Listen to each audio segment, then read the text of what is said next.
Hey everyone, it's Ryan again, here with another checkmating pattern, and checkmating without the queen. This one is pretty interesting. It's very lovely. It's forcing, but it's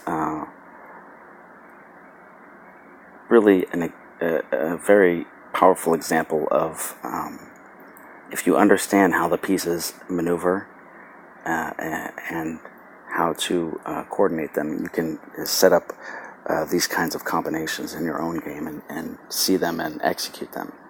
But it's pretty incredible. So here, white has a rook and a pawn versus king and 3 pawns.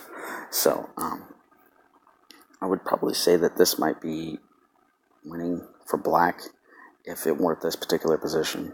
Maybe, I'm not sure. Like if the pawns were in the center and the king was behind him and had like this big fortress, and I'm not sure exactly. I don't know 100%.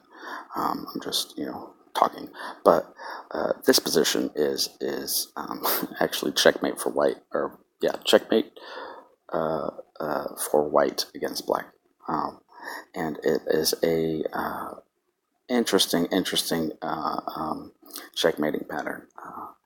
This one is skillfully placing and manipulating black's pieces so that it boxes his king in, and his only move at the end of this combination is to allow you to give checkmate. So it actually starts out with a rook sacrifice. So I know it sounds crazy, but rook to h3 is the first move in this combination. So rook to h3 check. The king cannot take because the king is protecting, can't put itself in check, so the pawn must take. The pawn takes with check, and the only move really here is king to f3. And the reason you want to play king to f3 is you want to get the king to f4. All right, so the black king can't escape out to g5. Okay, because the reason being is after rook to h3 check, pawn to takes h3, king to f3. Right, the only move is g4 check, and now king to f4. And if you can imagine, there's a pawn on h3, there's a pawn on g4, and the pawn on h5. The only move, and the white king is on f4. The only move is to move this pawn on g4 up again, allowing the h2 pawn to capture, check, and mate, because the king cannot escape. I don't know if you can envision it, but it's a little bit difficult. So let's run through it real quick. Okay, so check. Now the only move,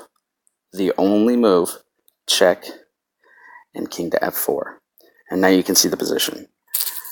It's a forced checkmate. The only move in this position is g3, allowing the capture by h2 pawn, giving checkmate to the black king. And that's it for this video, but that is just real quick what I wanted to show you guys.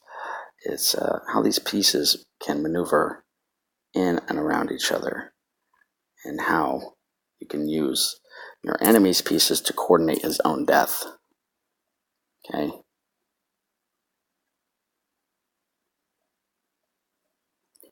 There you have it. Alright guys, hope you got something from this.